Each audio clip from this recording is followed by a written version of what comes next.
Sua filha, seu filho dormem bem? Você sabe a importância de um sono tranquilo para a criança e os prejuízos da privação do sono?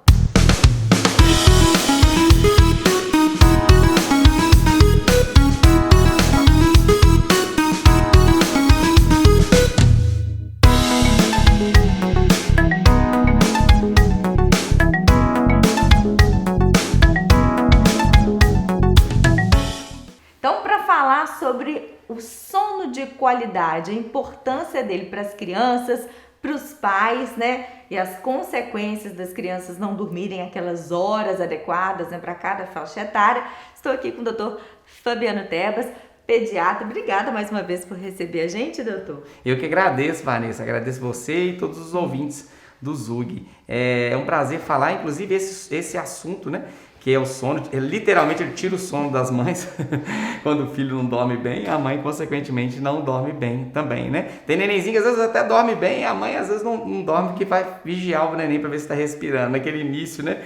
Mas com o tempo é importante que as coisas melhorem. O sono, ele é fundamental. E ao contrário do que muita gente pensa, ele não é só para descansar, ele é para descanso também, mas no momento do sono, algumas áreas do cérebro estão até mais ativas do que enquanto a pessoa está acordada. Inclusive, vários estudos já comprovaram isso, né? Que o sono é importante sim para o descanso, mas algumas áreas do cérebro ficam mais ativas durante o sono, justamente para fixar a memória. Tudo aquilo que a criança aprende durante o dia, ela é fixada no cérebro, na memória, durante o sono. Tem uma fase específica do sono que é importante para a fixação da memória. Então, a criança que não dorme bem, a primeira consequência que a gente sabe é dificuldade, se estiver na época da escola, dificuldade escolar, mas mesmo o bebezinho, naquelas primeiras meses de vida, que está aprendendo a rolar, aprendendo a engatinhar, aprendendo a pegar objetos, ele precisa desse sono de qualidade para fixar o aprendizado, né? No momento do sono é onde algumas células são regeneradas,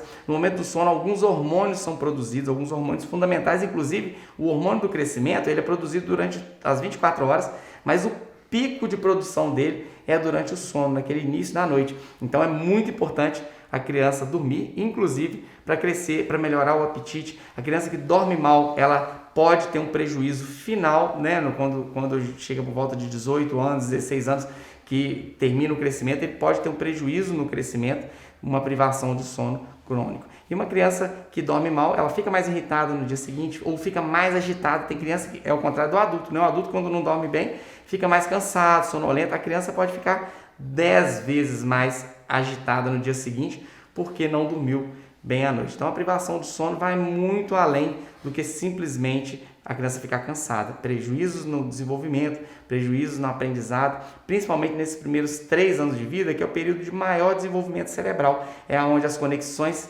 cerebrais estão sendo formadas. Nessa fase é fundamental um sono de qualidade.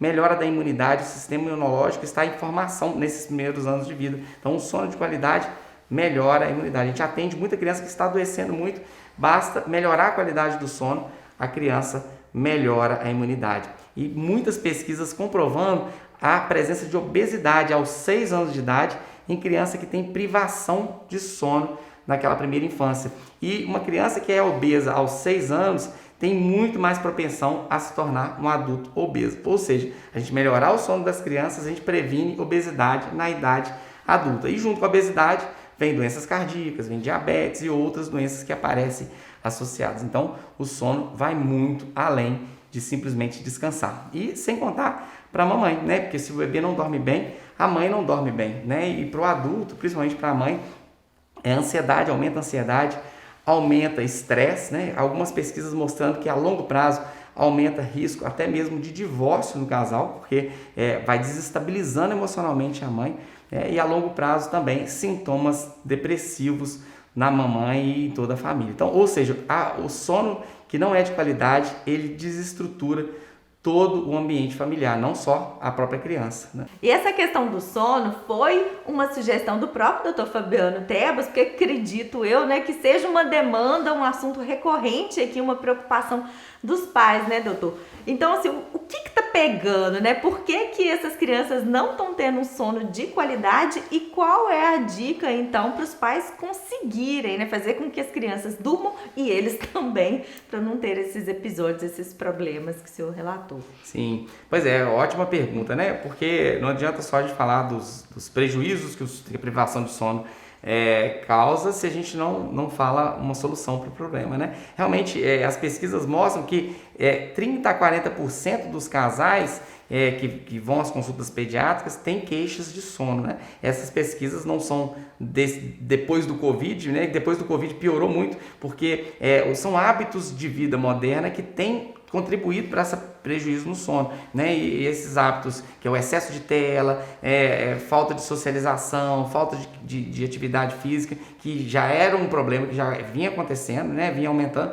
Com o isolamento social, ele piorou muito, né? As crianças não foram para a escola por um período, então isso intensificou mais ainda o problema do sono que já existia, né? Então, assim, cada faixa etária demanda uma quantidade de sono, né? Um bebezinho recém-nascido, ele pode dormir 16 até 20 horas por dia, né? Dependendo do neném. E já uma criança de 2 anos, às vezes depende de 12 horas de sono nas 24 horas. Isso tende a ir diminuindo com o tempo, né? E duas crianças, às vezes da mesma faixa etária, você pega um bebezinho de 1 ano e outro bebezinho de 1 ano, às vezes um precisa um pouco menos de sono do que o outro. Então é bem individualizado. Agora é muito importante alguns cuidados, algumas rotinas que são simples, né? Não são tão fáceis, porque a pessoa já está acostumada com uma rotina, mas algumas rotinas que são muito simples de serem feitas e que melhoram demais a qualidade e a quantidade de sono da criança. É muito importante os pais entenderem que existe um ciclo que a gente chama de ciclo circadiano,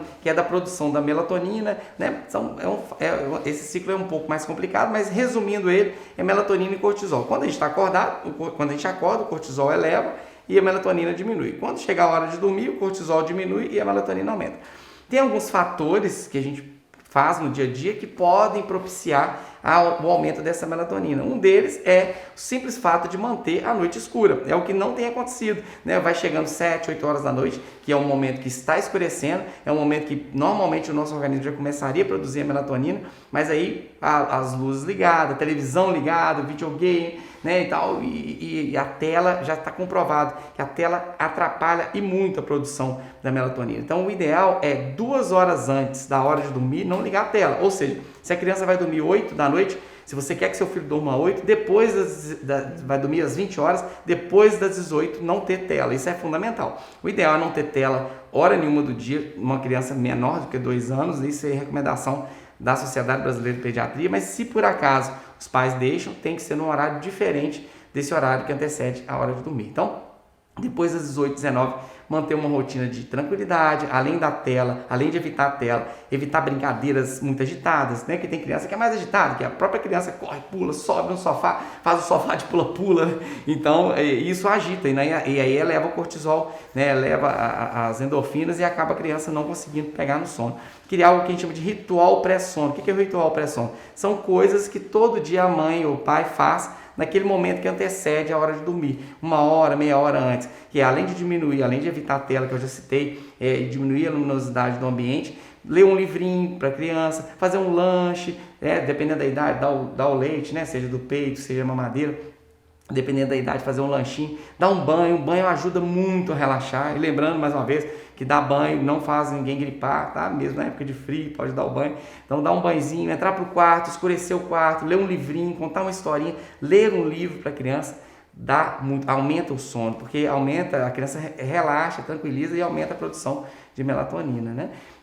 E evitar fatores que possam despertar a criança, não deixar nada ligado no quarto, né? Às vezes uma luzinha de uma babá eletrônica, uma luzinha de uma abajur, que às vezes a mãe deixa ali por insegurança, porque quer ver a respiração da criança, principalmente o bebezinho, né? Então aquele abajur pode prejudicar o sono da criança. Então a dica é o dia bem iluminado e a noite bem escura. E a criança precisa acordar cedo, entre 7 e 8 da manhã no máximo. Se a criança acorda um pouco antes, tudo bem.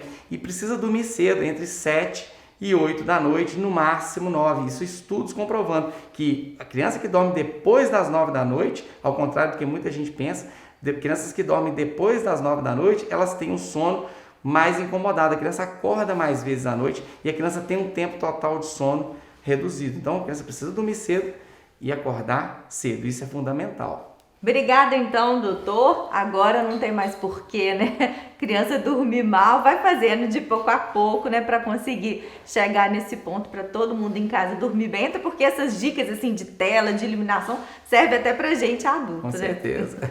Eu que agradeço, Vanessa, agradeço o pessoal do Zug e quero fazer um convite, né? Do dia 16 ao dia 23 de agosto, eu vou fazer um evento que chama Semana Seu Bebê Dormindo a Noite Toda. Vale para mamães de bebês de 0 a 3 anos de idade. Né? É um evento online, 100% gratuito. Basta clicar no link que está na descrição da minha bio do Instagram. Meu Instagram é Dr. Fabiano Tebas, que você se inscreve gratuitamente. Né? Lá eu vou dar mais dicas, aprofundar mais, né? Porque cada faixa etária tem alguns detalhes, né? Algumas nuances que a gente precisa avaliar. Lá eu vou dar as dicas para todas as faixas etárias de 0 a 3 anos de idade, ajudando as mamães realmente a chegar nesse objetivo aí, que é ter o bebê dormindo a noite toda, que não é possível naquele início, né? Mas com o passar dos meses, a gente tem que focar que isso seja possível. Então né? tá, hashtag mais essa dica aí do Dr. Fabiano.